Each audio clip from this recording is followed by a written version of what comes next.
Welcome back, guys. It's Liz. And Allison. A little delay, we got it. And welcome back to Ghosts and Giggles.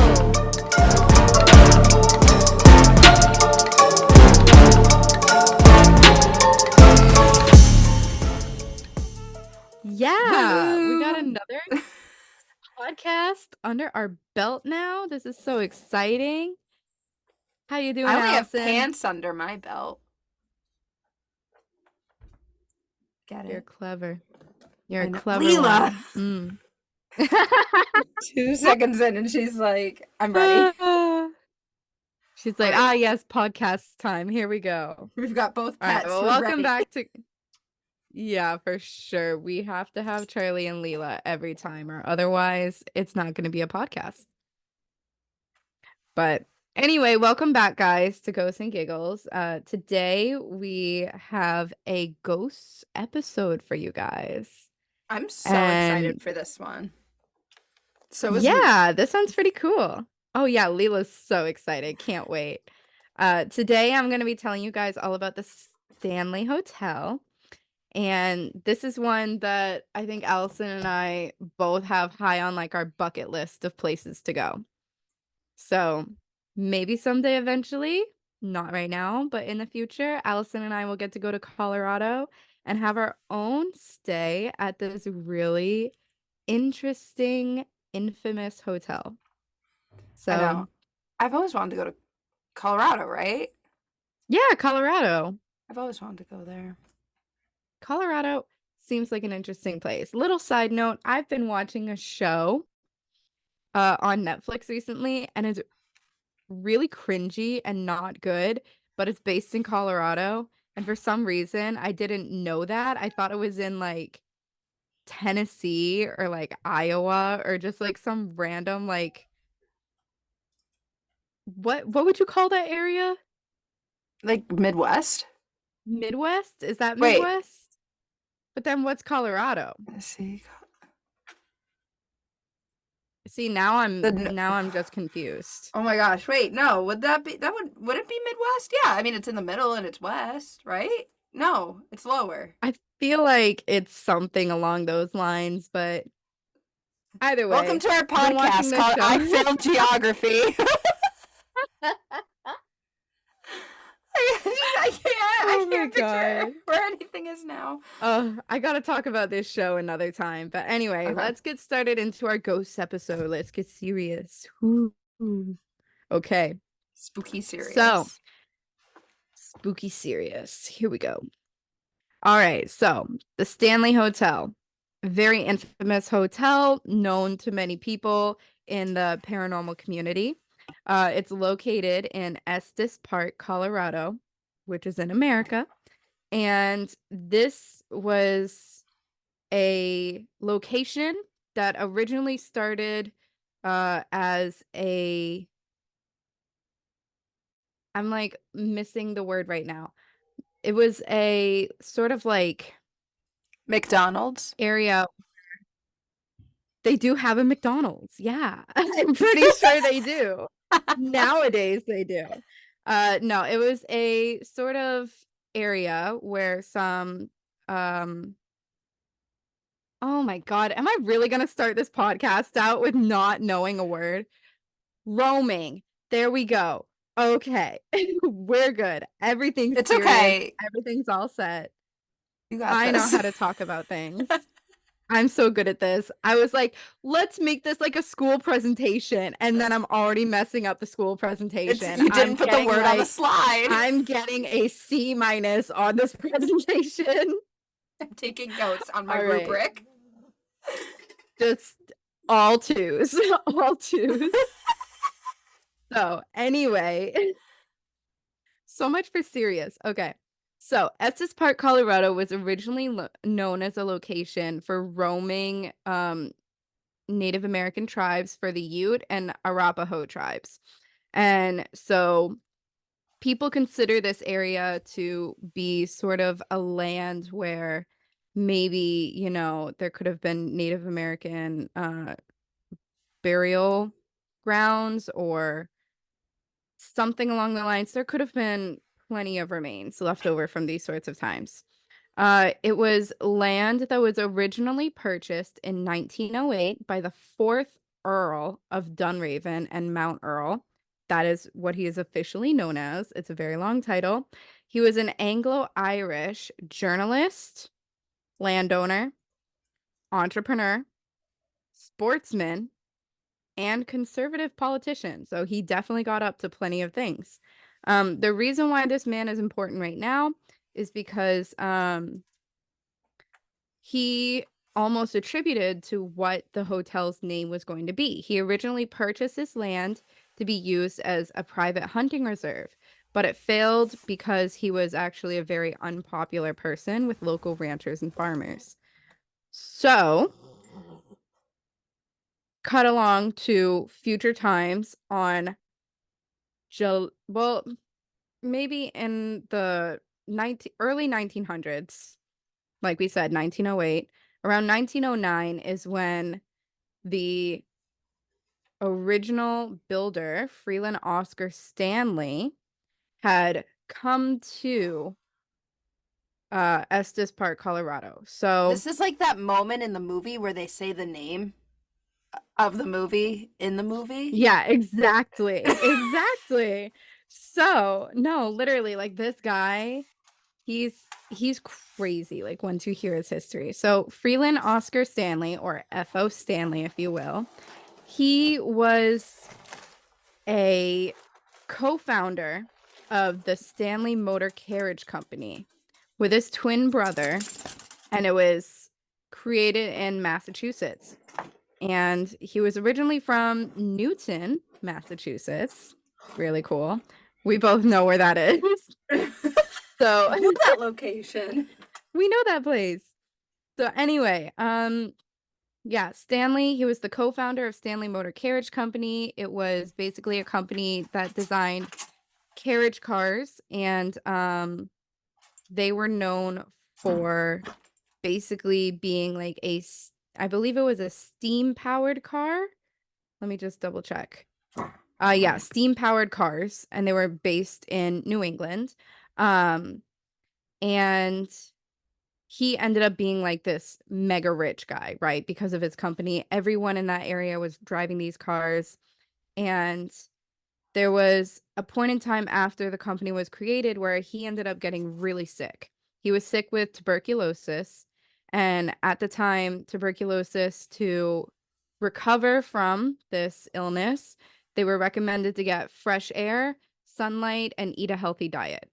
And so a lot of doctors at this point would recommend patients to go to places that were mountainous, had lots of clean air, were far away from like the city societies, Oh, more, oh, oh, rural. oh, I know a place. Yes. No way, Colorado. what? Oh my God. Well, actually, you're right on track. So, what happened was Freeland Oscar Stanley and his wife, Flora Stanley, originally from Newton, Massachusetts, decided to go to Estes Park, Colorado to help Stanley heal from his tuberculosis. So they arrived, they were staying in like this small area. There weren't really a lot of places built up around that time. So, they found a place to go to.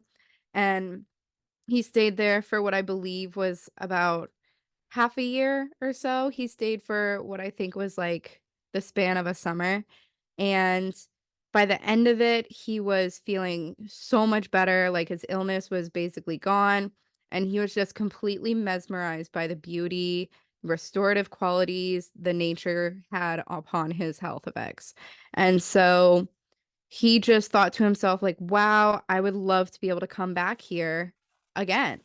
And he thought, if I were to come back here, where would I stay? He's bougie. He needs the big time, but he's not going to get that in Colorado.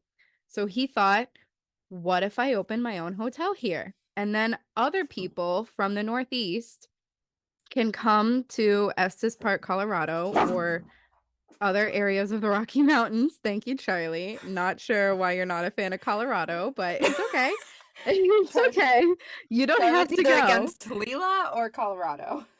Yeah, but Charlie doesn't have to go to Colorado. It's okay. But anyway, so he wanted to invite Northeasterners to come experience a lavish life in Colorado for the nature, the fresh air, and just everything that he got to experience himself.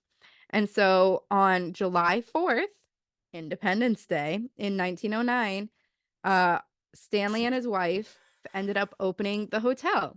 Elizabeth, And so, yes, I almost was like, was America created then? no, I'm so you upset weren't with just gonna myself. say I that. it was almost like, but was America like a thing then in 1909? So, In um, 1909, Allison. yeah, I'm not proud. It's I'm not okay. happy. It's okay. We're having a day. We're having a day. It's fine. Don't worry about it. So anyway, oh yes, Charlie, that's right. Okay, That's I have right, to sweetie. play with her out here. All right. Okay. So, when they were starting to build up this hotel and trying to come up with a name for the hotel, Freeland originally wanted to open up the hotel paying homage to Dunraven, the Earl of Dunraven, by naming the hotel after him. But everyone who happened to live in the area, like we said, it was like farmers, ranchers, blah, blah, blah. There was a petition that had gone around and basically told Stanley, like, hey, we don't like that guy.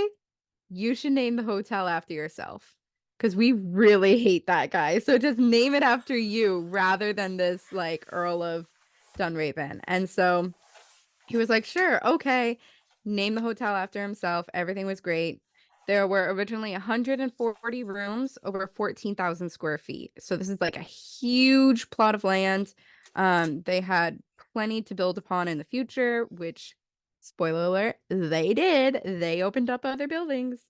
But really quick side note, because I got so excited once I saw that F.O. Stanley was from Massachusetts that I was like, oh my God, let me look up his company. So I was looking up all the Stanley Motor Carriage Company, saw it was in areas that Allison and I are quite familiar with. And one of the really interesting facts, which I hope you're all right now, if I you are am. audio I caught listeners, it. Allison's lamp just fell down. But I So, caught it, so it was impressive. but you caught it. That was pretty good. So, this I thought was really cool. So, the Stanley Motor Carriage Company, um, like I said, was a really popular car company used around this time period for people in the Northeast. And there's this really amazing fact where Freeland and Flora um, ended up being the first people of this time in this area to drive the company's car, their steam-powered cars, up Mount Washington, New Hampshire. So they were the very first people to reach the peak of Mount Washington in one of these cars. This was the Did they first ever car to go up to the top. did they get one of those bumper stickers that's like that this car climbed Oh Mount my Washington? God. I know. That's what I kept thinking about. I'm like, imagine if those stickers existed back then and they could have just had that like casually on the bumper side of their car and been like, I climb Mount Washington. Like they inspired the sticker though, which I think is really cool. So, if anyone doesn't know this, if you're from New Hampshire, basically if you go to Mount Washington, most people drive their cars up now. I don't think many people hike it. It's a big mountain. If you do, props to you. Like I don't know if I could right now. But if your car goes all the way up and you get to like the what are those called? The gift shops like up at the top, you can buy these bumper stickers. They're like a classic sort of like navy blue color and they literally just say this car climbed Mount Washington or something like that. And it's like you see so many cars. Allison, you're muted. I see you say There we go. I love how I unmute Blip, myself to to say gibberish. blip. Just That's go all I blip. wanted to contribute was bleh. This is such a great ghost episode. We're so serious right now. And And so, my what are Apple you? Pencil just died. What's Love that for happening today? me. This is an awful episode. I'm gonna charge this in 0.2 seconds. Okay. Whew. I'll entertain the viewers. I love how that's when I stop talking. I know, Allison. Oh my gosh. I was like, I'll Oh entertain them and boy. then say nothing. What a day. What a day it is so far. All right, so their Anyway, car alrighty. climbed Mount Washington. Their car climbed Mount Washington, and basically it was just, at the time, it was an overall really good car. So, anyway, Stanley wants to name the hotel after this, Earl of Dunraven. Everyone says, no, don't do that. Awful idea. Just awful, awful idea. Don't do it. So he's like, okay, I got you. I won't. Names it after himself, the Stanley Hotel, which we all know and love. So, the hotel, like we said, it was opened on July 4th, 1909. And he wanted to invite the upper class guests from the East Coast to come to this hotel and basically experience everything he did, like I mentioned earlier.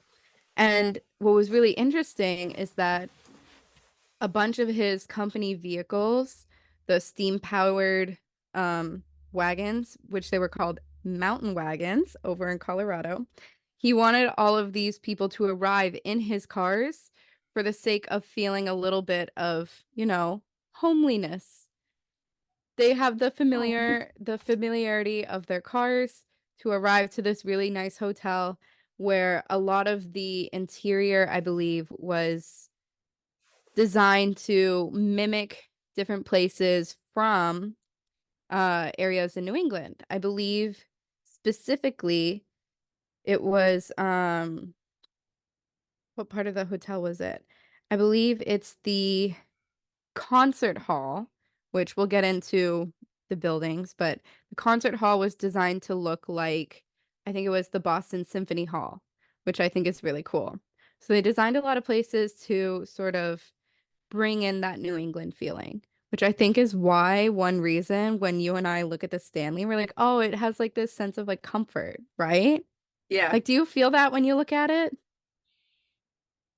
Ever you're Yeah, seeing but like pictures? because I think of Stephen King, and Stephen King is so New England to me. Yes. So let me get into that in 1 minute. So basically, this hotel brought in these guests. It was doing really well. So the hotel ended up managing to build up the entire town. And Estes Park became a bustling place. In the surrounding area, it included a power plant, a waterworks, which is basically just a place where water supply is managed, and civic groups, which were like the sort of like the different clubs you see, like the Lions Club or whatever, Yeah. those sorts of things. So it helped basically establish this area as well as the Rocky Mountain National Park, which I think is pretty cool. Like it was That such is really a cool. popular destination that it ended up like building upon all these areas, including a national park. Like, good for you, Stanley. You did So big things. he really did. It was really amazing and incredible. So originally, Stanley sold the hotel in 1926 to a private company. This venture failed, sad to say, and he repurchased it again in 1929. So he sort of had like management over the hotel for a little bit of time, tried to sell it, didn't work out, purchased it again. And then before even a full year passed, he sold it again in 1930 to Roe Emery, who was a hotelier and automobile businessman who was from Denver, Colorado. So he knew the state well, took over it. Not much more to say about that. They would only open the hotel during summer season until 1983 because they thought that the winter was too cold for their guests. But the great thing was, it was also one of the first hotels that completely ran on electricity. So the hotel was, quite a feat for everything of its time being. They installed some backup gas systems in June 1911 just because, God forbid, anything happened to the electricity. They wanted a way to ensure that their guests would be comfortable. So, crazily enough, June 25th, 1911, there was a gas explosion the day after the pipes were filled with gas. Literally, like, out of nowhere. It injured about 8 people, which is awful. It included a maid named Elizabeth Wilson or Elizabeth Lambert. The official documents never really stated what her last name was. They thought she was from a place, I think it was Lancaster, Pennsylvania. But she was okay. She got out of there safely in the end. And she ended up going back to work at the hotel, even after she was injured there. It also damaged some of the structure, but they were able to, fix up the area. And after this, there were no more issues. Everything was great. But crazy to think that the day after your pipes are filled, you have a gas explosion. Oh my goodness. So that's about it for the history. Let's get into some of the more recent history as well as the actual building itself. So the three initial buildings of the Stanley Hotel are the main hotel, Stanley Hotel, the one with 140 rooms. There was the concert hall, which was actually a gift for his wife. And like I said, it was Aw, also, yeah, really sweet, actually. I it's think really that sweet. him and his wife actually seemed like a pretty good couple. It didn't seem like they had any issues. So good for them. Um, it was designed after, like I said, I believe the Boston Symphony Hall, which is really cool. It's a gorgeous place. Recommend everyone to check it out if you're ever in Boston. And as well, there was also the lodge, which was known at the time as the Manor House. And this is really interesting because this place now, the lodge, is an exact replica of the hotel, but just 1/3 scale. So if you ever go stay at the Stanley Hotel, you should try to look at the two buildings and see the similarities. So, yeah. And you can stay at the lodge. It's like a separate accommodation now, with other rooms. It's also haunted. Basically, every premise of this hotel is haunted. But in case anyone's like, they're all the main rooms are booked. I can't stay in a haunted place. No, you can still stay in a haunted place. You're okay. You're good. There's haunted everywhere. You're not missing out. Now So, I'll just have to fly back to New England, go to the Conjuring house. oh no. Darn. Weird.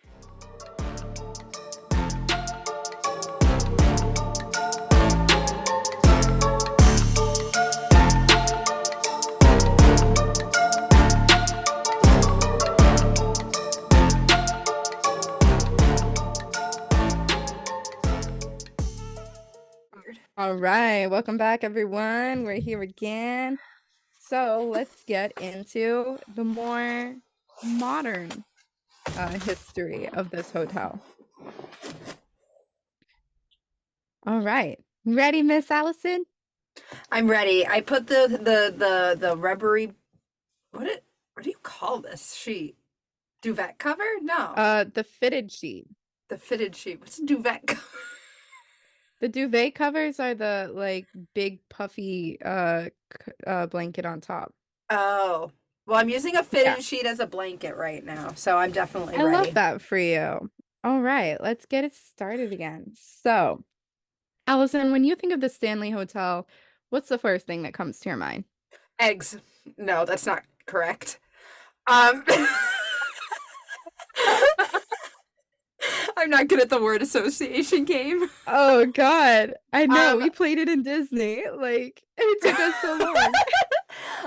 the first thing I think of is The Shining. Exactly. Thank you very much for being our segue. So, in 1974, the well-beloved Stephen King was visiting the Stanley Hotel during a short-term residency in Boulder, Colorado with his wife. And they go to the hotel. It's a stormy, snowy day, and they see it as being the nearest place of residency shelter to get out of the storm. And as they're going in, guests are coming out because they don't want to stay there for the winter season. And usually, like I had mentioned before, until 1983, the hotel closes for the winter season. And so at this time, Stephen and his wife go to the hotel. They ask if there's any room availability, and the hotel agrees to let the couple stay at the hotel for the night time being. So they check in, they bring their bags up to their rooms, which they stay in the now infamous room 217.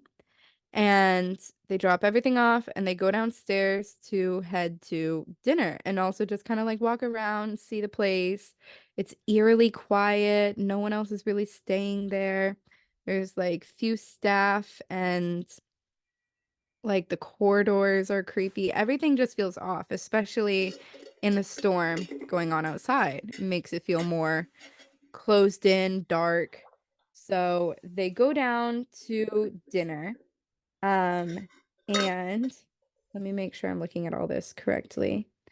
Um, yeah, they're served dinner in an empty dining room. It's only the two of them, and yeah, I know, it's That's crazy. eerie. And to add to this eerie moment, the entire room is filled with the echoing sounds of recorded orchestral music. There's only the couple of them in the room eating their meal, and they just hear this like hollow, like sounding orchestral music. Like, oh my God, I can't imagine. Can you? Like that just sounds creepy in itself. No, I would be living So for it though. I know it would be such a Me and moment. you would I be mean, like, I this is can only great. I feel imagine. uncomfortable. Yeah, no, literally. But it's crazy. I mean, this is, everything his stories are basically based off of and more. So they finish up their dinner and they roam the halls and just see everything. And when they go back up to their room, this is according to the Ghost Hunters episode, where one of the hotel managers or so were explaining this to the crew. When they go back up to their room, they notice that all of their items from their bags are neatly packed away into the dressers and closet, which no one really knows if there were staff going around that day doing it for them or if it was something else. So, creeped out, his wife is exhausted. She goes to bed. Stephen King stays up. He walks around the hotel, goes to the hotel bar in the late evening, and just like the entire remoteness, eeriness, and massive size of the hotel being so empty just started inspiring him. And so there's a few things where people have different theories on what actually inspired Stephen King to write his s- crazy famous novel, The Shining. And there are two really specific stories that people go back and forth to. So one of the retellings says that he's in his room, while his wife is sleeping. He goes into the bathroom and he sees this clawfoot tub and he pulls the curtain back of the clawfoot tub and just thinks, what if someone died here? And people say that's how The Shining was born. But the Intrusive most thoughts. famous, I know, right? Like, okay, this guy gets us, honestly. Yeah. So, another retelling, the more famous one, he says that he was dreaming of his 3-year-old son running through the corridors of this hotel, screaming as he's looking back, like running and looking back, screaming. He was being chased by a fire hose. Sort of random, but And then King suddenly wakes up. He's drenched in sweat and he's like heart racing. He gets up in the bed, walks over to one of the windows overlooking the snowy scenery, and he lights a cigarette. And throughout his entire smoke, he's planning the entire plot of The Shining. Oh my gosh. I'm just like, oh, that's like chills. It's so cool. So by the end of his cigarette, he has the entire story like ready to go in his head. So he gained so much inspiration through this hotel, and it's the reason why so many people go now. Um, at the time, it was still thought to be haunted, but maybe it wasn't as popularized on for a tourist gimmick, if you will, or just attraction. So after his story was written and after the news broke that this was the hotel that inspired the whole story, more people were going to this hotel to try and get that creepy, eerie feeling themselves. But what's interesting to me is that this wasn't just the inspiration behind The Shining. This hotel was used for filming for multiple different media. So, sorry, got a random notification like in the middle of all this. Wait, have you So, read The Shining? I haven't actually. I'm terrified to read any Stephen King I novel. oh, I'm obsessed with Stephen King. If I'm reading a book, it's Stephen King. Obsessed. Yeah. So And actually, oh, go ahead. oh, okay, that novel is Uh-huh. 20 times crazier than the movie. Oh, It like really? messed me up. So like I have this thing where like I don't keep a book after I read it. I have to like give it to a thrift shop or somewhere because I think books are expensive. So I'm like, okay, somebody else needs Okay. to read it for cheap. So I don't have it with me. I wish I did now, but like it was insane. I remember like staying up until 2 in the morning trying to like figure things out. And then when I watched the movie, I was like, you missed so many things that were even crazier than what was put in that movie. Wow. I Like feel like I the should watch the movie first and then read the book to I did understand what you that mean. Yeah, because like that they'll sounds show like good. one thing and really in the book it's like a whole plot. And it's like, what? Ooh. Oh, All his right. books are Well, they're so good. yeah. So the reason why Stephen King is so interesting to Allison and I as well, and this was a side point I wanted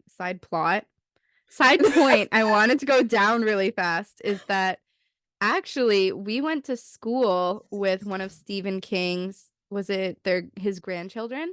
No, Elizabeth, I know where you're going with this, and this is the most effed up story for me. I'm not joking. Okay. I So have to tell you after. Okay. okay. So we went to school with one of his grandchildren. I believe it was his grandson. And now I'm nervous, dude, but I have a feeling I know where this is going. Anyway, the only thing I wanted to say about it is that first of all, everyone says Stephen King is a really nice, wonderful man, that he is just like down to earth. He'll give you his time, and he was so great. He actually came to our school and did like a book. Was it a reading or just like a Q&A or Liz, I something wasn't like. there. Yeah, I know. I had the opportunity to go too, and I wasn't there either. But my friend got to go and got to take the picture with him and everything. And I was like, oh my God. Elizabeth, would you And like to know where I was that day? this is your story? Yes. Yeah, please tell In the me. most Stephen King twist, I was at my grandfather's funeral. I get a call from someone or a text that Stephen King, who I'm obsessed with, I read his books, was at our school while I'm in the funeral home. Oh Tell me my that is not the most gosh. Stephen King twist. And everyone I know knows him.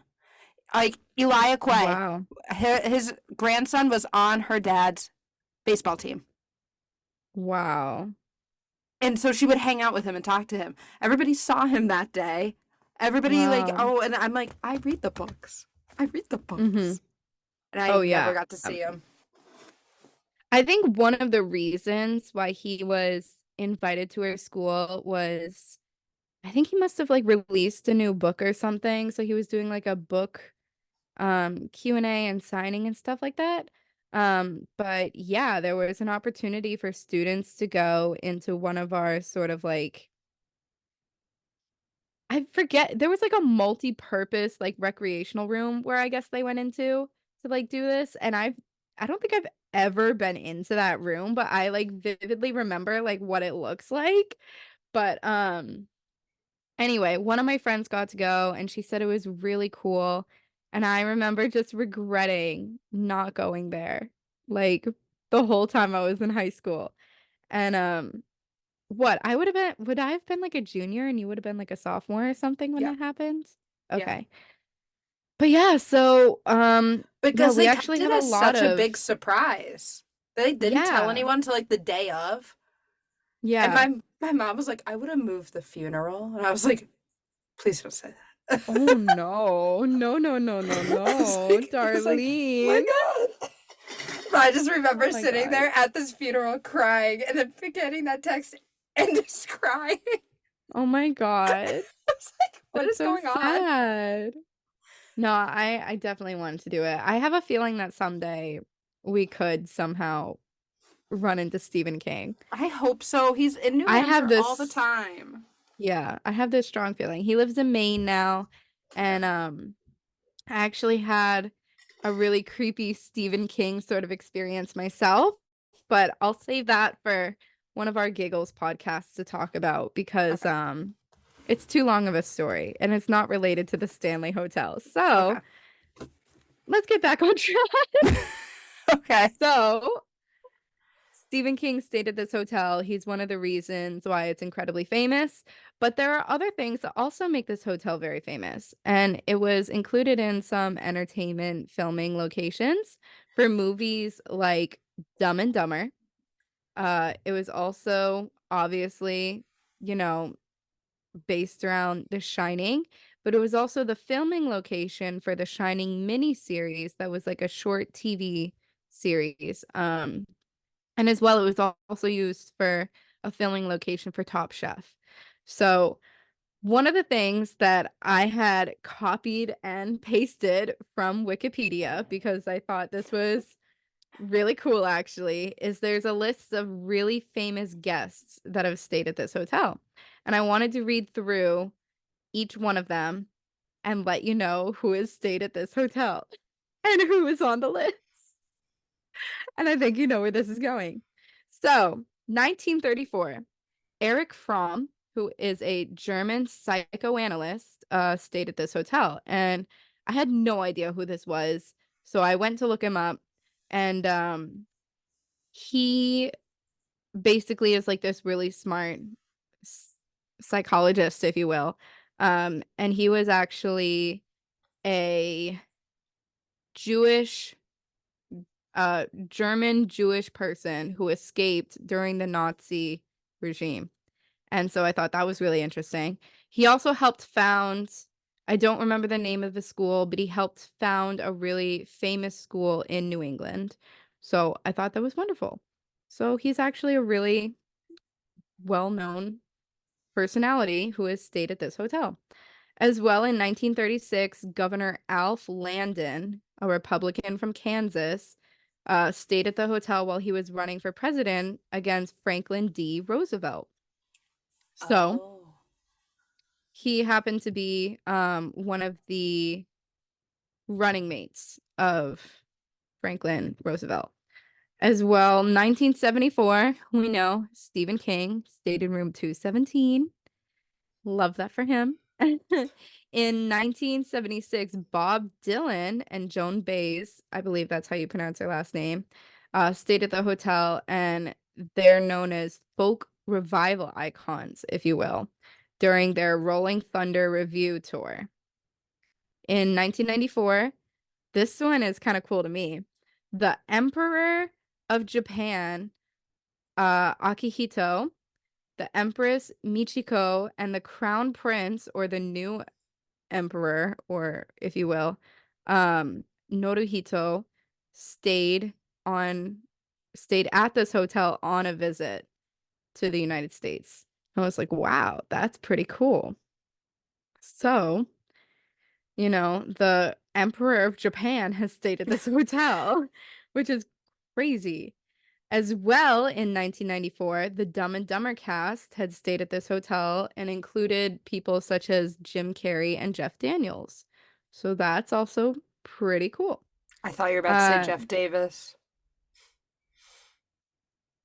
Don't get me started, Allison. This is not the time or the place for Jeff Davis right now.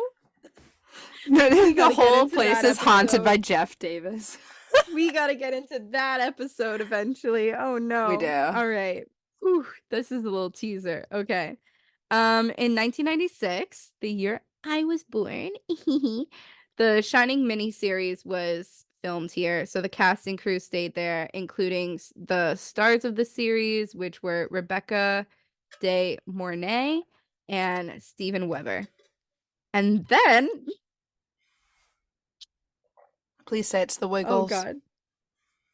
In 2018, YouTube stars Shane Dawson, Rylan Adams, and Morgan Adams travel to the Stanley Hotel and stay there to film a 2-part series. Next.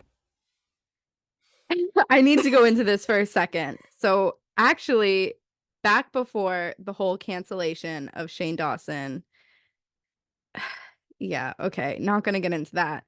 But before all of that, back when he was a person who people still kind of watched on YouTube, Allison and I used to watch him.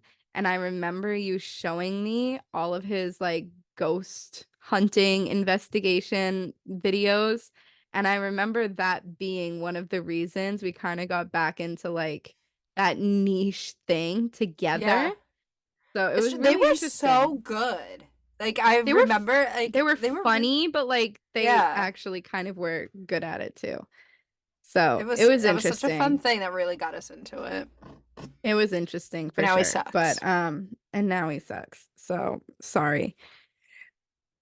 Don't watch him anymore. Neither of us do. Just No. want to clarify that for everyone listening. Is it the Wiggles? Yeah, it's the Wiggles, Allison. The Wiggles stayed at the Yes. Stanley Hotel. I knew it. From 2020, YouTube stars Sam and Colby. Oh my! I've heard of them.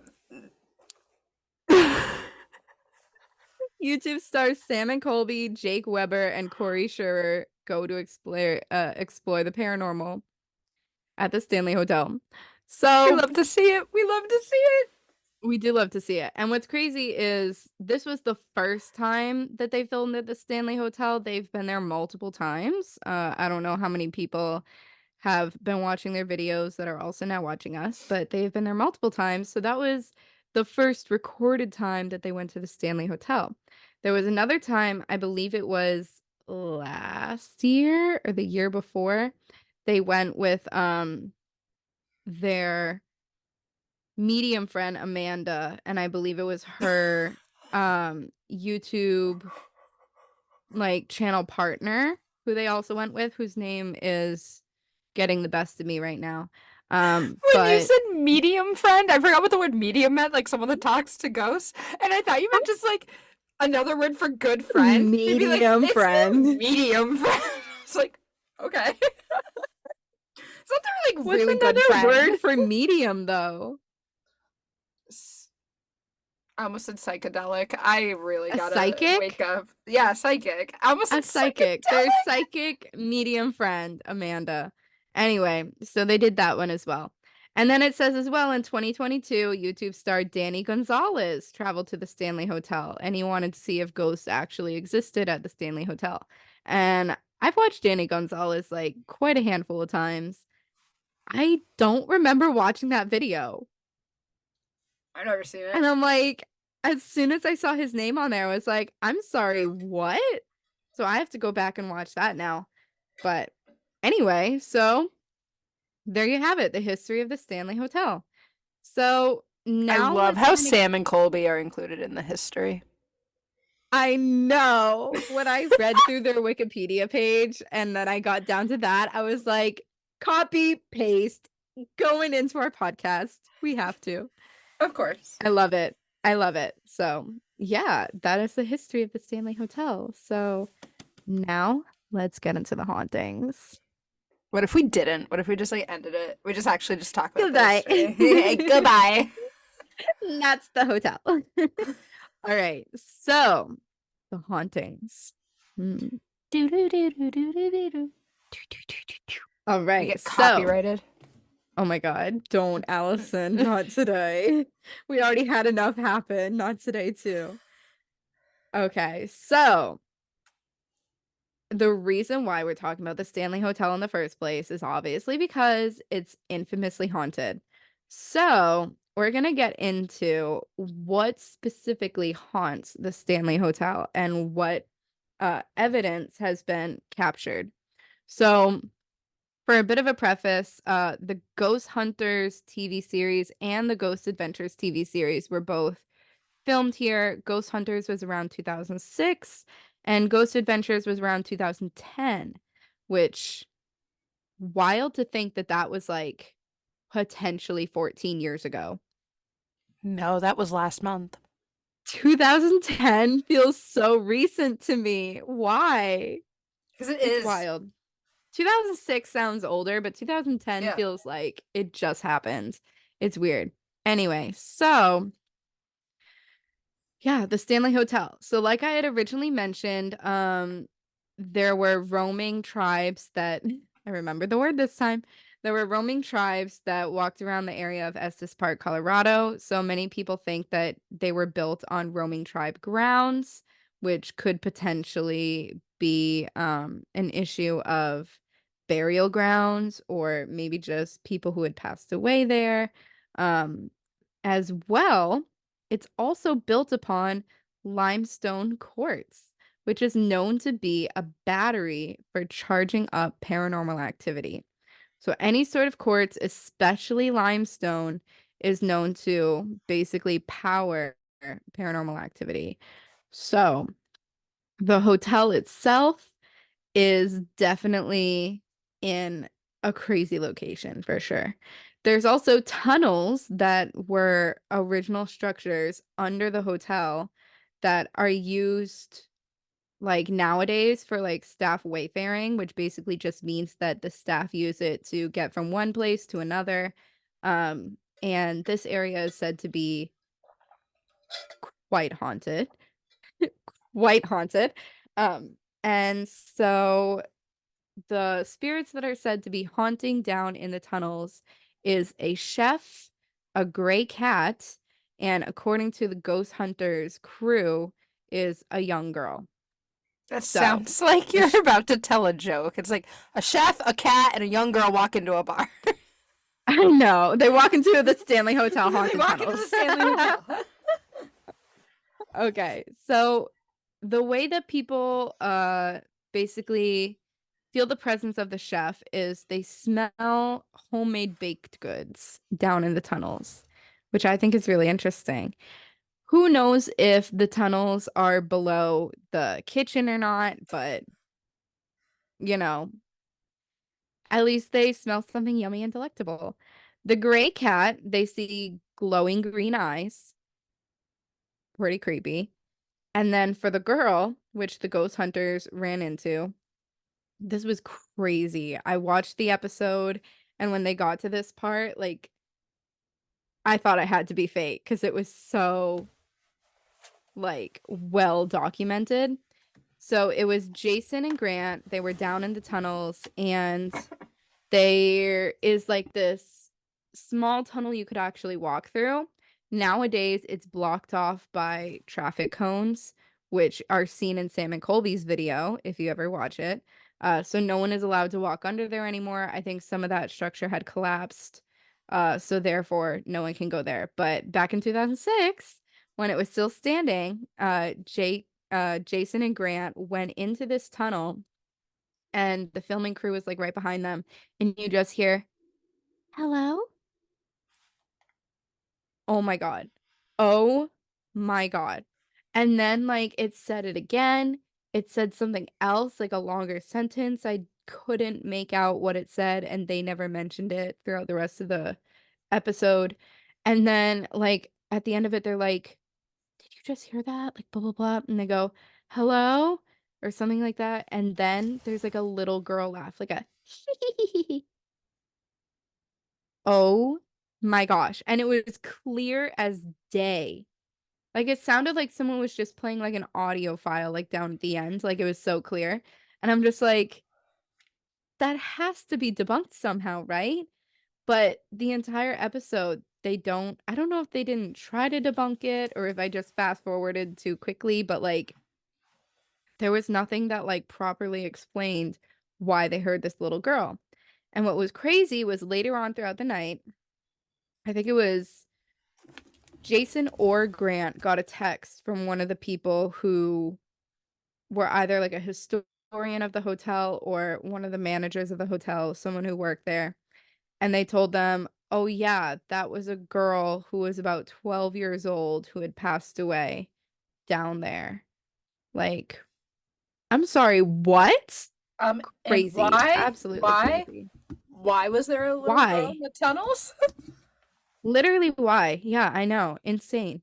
So that immediately just blew my mind. But the tunnels are an area that seem quite spooky, quite just mysterious, if you will. Like it's crazy. And one of the more sort of like interesting points is that there's this one beam that runs through the tunnel. It's like all wood, and if that beam breaks, the whole hotel is just gonna fall down. So it's like that those tunnels, they're doing something down there for this hotel. So they can't just, break them down.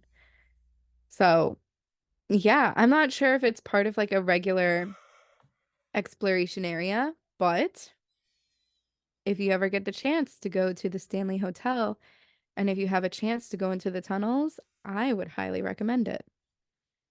So that's the first area. The next area that's said to be haunted, I don't know what I was just gonna say, haunted, is room 217, which is where Stephen King stayed. So, Allison, why do you think this room would be haunted? The Nothing the happened to the Stephen King. the the He didn't bath die. the bathtub?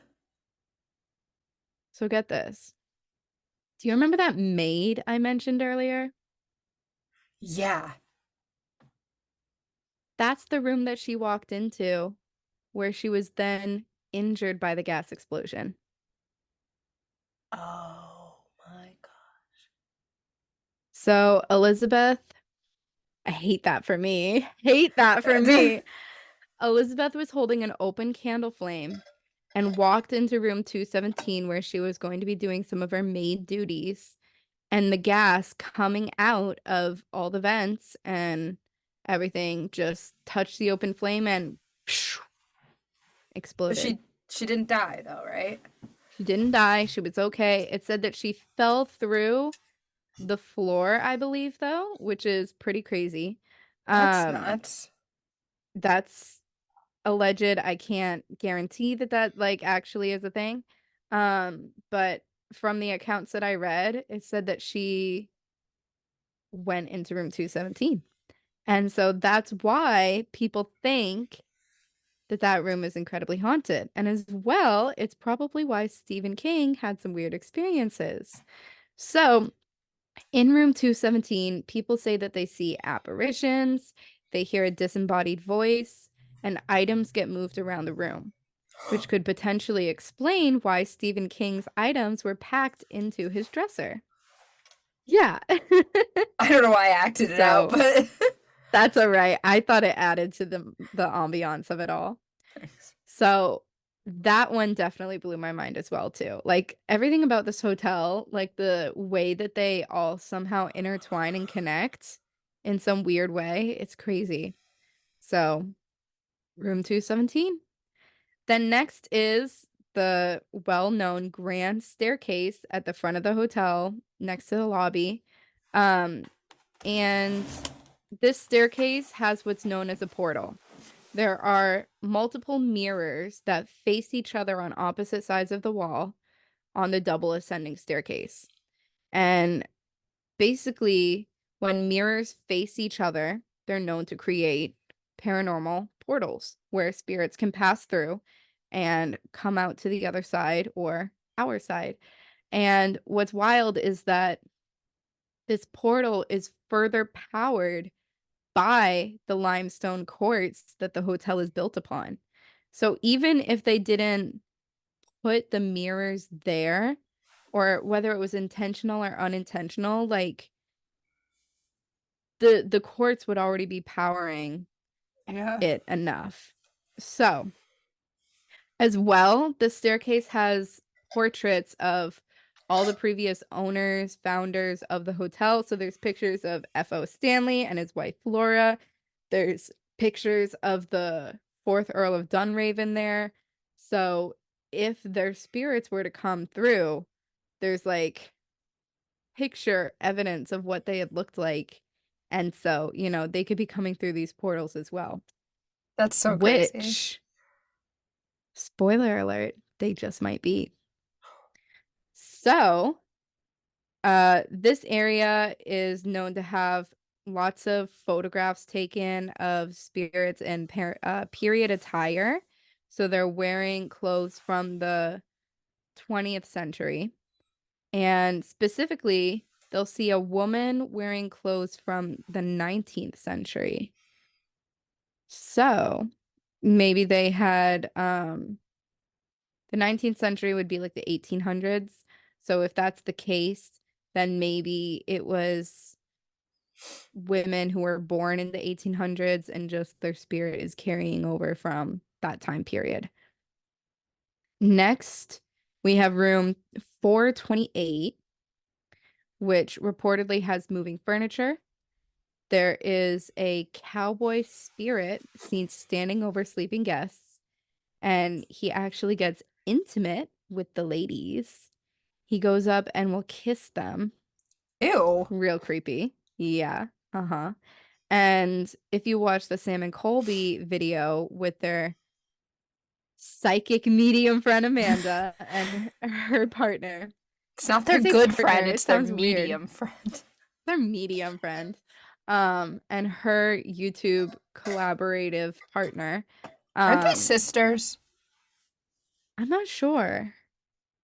I never Maybe I'm actually thought wrong. about that, but they could be.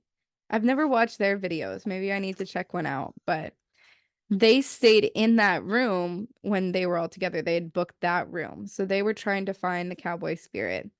I recommend watching it. It was a good episode from Sam and Colby. Um, but what's wild is overall the fourth floor is known to be the most haunted floor. So not only is there this room with this cowboy spirit, which he doesn't seem to have a name attached to him, um, but the overall fourth floor, there are children spirits who seem to wander the halls. They're known to be the son and daughter of former maids that were at the hotel that had worked there. And they're said to be seen playing with balls and just laughing. So people will hear the running footsteps of children and be like, can someone quiet down the children? They're like, there are no children staying on this floor. Or there's no children in the hotel. That's a lot. Yeah, absolutely. As well, room 401 is said to be haunted by a former landowner, which makes me wonder, is it the Earl of Dunraven? Who knows? There was no specific evidence that the Earl of Dunraven had stayed at this hotel ever. So if he has, there's a better chance. But because he was previously a landowner, it makes me consider that he might still have had some sort of attachment to this area. As well, room 412, yet another fourth floor room, is this is wild to me. This one blows my mind. In the Ghost Hunters episode, two of the investigators were in room 412 and they were talking about a story of a couple who were staying at the hotel on Halloween, were going back up to their room after a Halloween party, and the woman guest, uh, I think I said it's around 2005. Um, they get up to the room and about half an hour later, she starts screaming, full screaming, just like bloody murder sort of screams. and she ended up like waking up other guests. They were complaining. She was screaming things like, "Help, get it away from me." Just scary. And so after this whole thing, people think that she could have potentially had been possessed by a demon, a spirit, who knows, but it just happened out of nowhere. Um, there was no further accounts of the partner, whether he was physically harming her or whatever it could have been, but people think that it was paranormal related.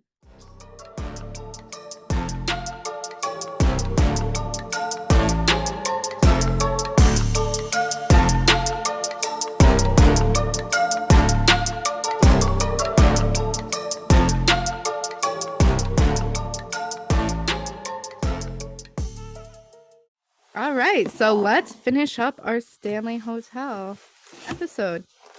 So, one of the last known haunted locations of the Stanley Hotel is the concert hall, which is known to be the most haunted location at the hotel. Why? No idea. It is known to be haunted by a former handyman who had worked at the hotel. Paul, he had passed in the 1980s, so he happens to linger around that area, as well as a possibly young homeless woman who died in the area. No one really knows who she is, but she possibly goes by the name Lucy. And people claim to hear her screaming in the concert hall, which is absolutely crazy. As well, they'll see children in the concert hall. And one of the last known places to be extremely haunted in the concert hall is this antique mirror, which is claimed to capture figures in their photographs. So if you take selfies in the camera or just overall, like button, click it out, and don't know what I meant by that. Um, Button, click it out. oh God. Anyway, if you take pictures in this mirror, you're said to be able to see figures of people who haunt the area. As well, around the entire hotel, people claim to see F.O. Stanley and Flora themselves. Flora's piano is heard to be playing. I believe she had like a Steinway or something in the hotel. People claim to hear piano music all the time. And F.O. Stanley is seen in pictures taken by guests in the billiards room, which was one of his favorite places to hang out. So, yeah, that's about it for the hauntings. I really quickly want to go over the Ghost Hunters episode, which I was able to watch and analyze for this. I tried to check out the Ghost Adventures one and it wasn't available online anywhere. Otherwise, this would be another thing I would potentially try to talk about. So, the Ghost Hunters went to the Stanley Hotel in 2006. The first time was February 21st, and the second time was a live stream episode on Halloween. So, some of the evidence that they had captured in both of their experiences, they claim to have seen apparitions, shadow apparitions, through doorways or what might be. They had floating and fluctuating EMF readings. So when they were doing like temperature readings, they would get cold spots up near the ceiling. They would get it going into different rooms. They would hear the sounds of door handles jiggling or turning, but there would be no one else in the following rooms. And Jason was staying in, I believe he was in room four, no, 428. I believe he was staying in room 428, where the cowboy spirit is said to be haunting. Or no, was it 401? He may have been in 401. My bad. And he was sleeping. It was around like, was it like 3 something in the morning, maybe? And he wakes up to his closet door opening all by itself. You hear it, and then he turns the camera, you see it. Uh, He also woke up and walked over to, I believe it was one of the dressers or tables in the room, and there was a crystal glass where I think he had water, something he was drinking, and the glass had broke. Like there was a whole chunk of the glass that just broke right out. The rest of the glass was intact. It was just this one tiny little part near the top that broke off. Really weird. So he tried to go back to bed, but the closet door closed again, and then there was insistent banging coming from the closet door as well. Really creepy. Got full chills watching that at like 11 o'clock at night. Oh my gosh. There were tables and chairs that moved and lifted when Grant was setting up in one of the rooms with some of the crew. They were sitting down, and all of a sudden you just like hear it go like up and bang, and it's like shaking. They catch part of it on camera, but it's really crazy, absolutely insane. They hear children running around the hallways, and this was from a guest that they had brought with for the Halloween live stream episode. They heard the children running around, and I think it's like a WWE wrestler or something like that. And he heard them running. He went to the hotel staff to ask if any children were staying at the hotel, and zero children were staying there during the No. time of their filming. Absolutely That's so insane. creepy. Yep. There was multiple instances of faint piano music being heard from multiple different investigators. There were plenty of footsteps heard around the hotel. That was an actual noise from your actual house, not a ghost, to add on to all this. And then there were also the disembodied voice in the tunnels, which I had mentioned earlier, of the little girl saying hello and laughing. And that is the evidence that they managed to capture at their stay at the Stanley Hotel, which so much of it seemed like it could have been so fake. Yeah. Watching the episode back, I literally thought to myself, like, wait a minute, did they fake this show too? Like some of the other ghost hunting shows? Because there was just so much that I thought there's no way any of Yeah. that could be real. But they're one of the shows that I usually trust a little more because they've been doing it for so long. Yeah. So, So and when they all they feel s- like people who wouldn't lie about this kind of stuff, you know? when they stayed there, was it just Yes. like they had the whole hotel to themselves, or were there other guests?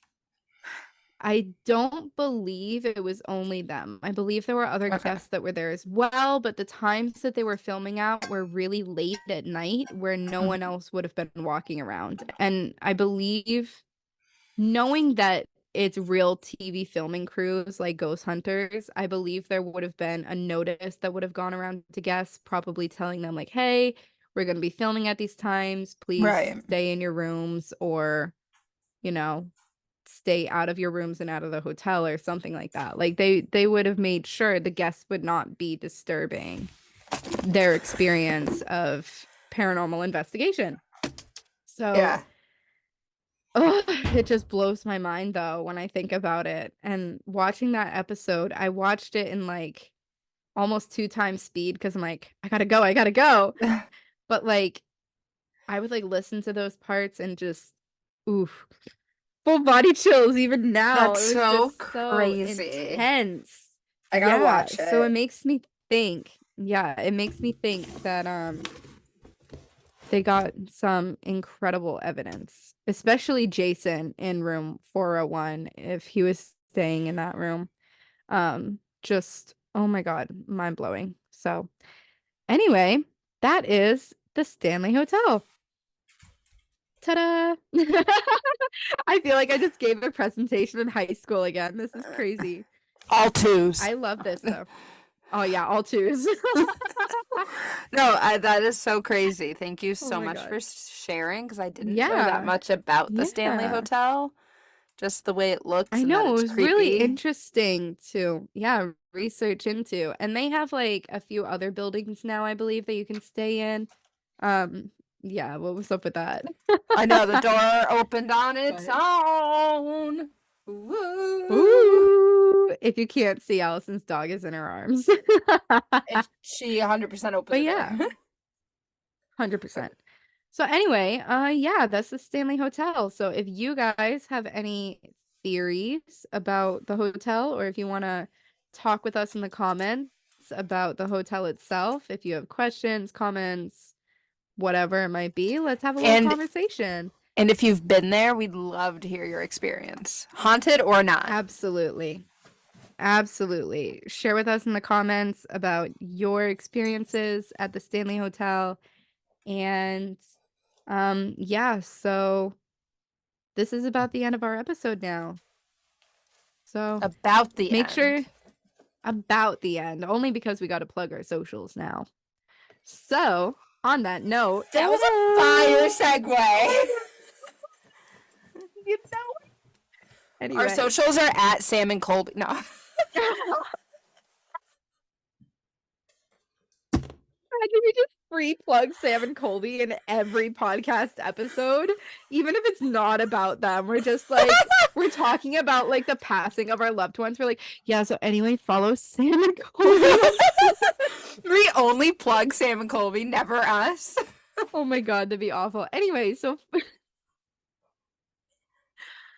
on that note, please make sure you guys check out our main YouTube channel, Liz and Allison, where we do paranormal investigations. We're going to try to upload there at least once a month, if possible, as well. Make sure you check us out on TikTok, Instagram, and Twitter, where we are Ghosts and Giggles Podcasts on TikTok, and then Ghosts and Giggles, the letter N, on Instagram and Twitter. And then check out our main channel as well on those socials too. I mean, you know, you might as well just follow us on every single platform. You know, like Why what's the point not? at this point? What's the point? You might as well. It's gonna be fun. We're gonna try to up our social game.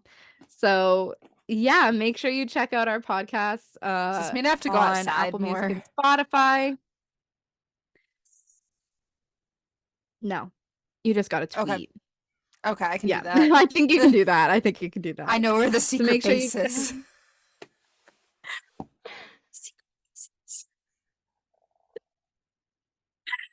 Sorry. Don't worry it's a about Disney it. Joke. It's all right. Yeah. So check us out on Apple Music and Spotify. Make sure you rate us 5 stars and leave any reviews, comments, concerns, and subscribe.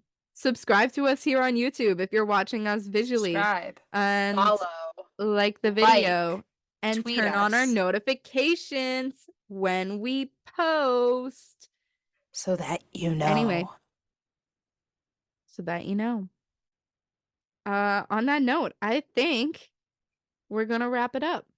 Thank you so much for watching or listening or doing both. I would hope that if you were Yes. watching us on YouTube, you Oh, also had the yeah. volume on. So Yeah, that would be And- kind of nice. yeah. And we'll see you next time for more All right. ghosts and giggles. Ooh, I like that. Stay spooky. Stay spooky. Peace out. Bye. Bye.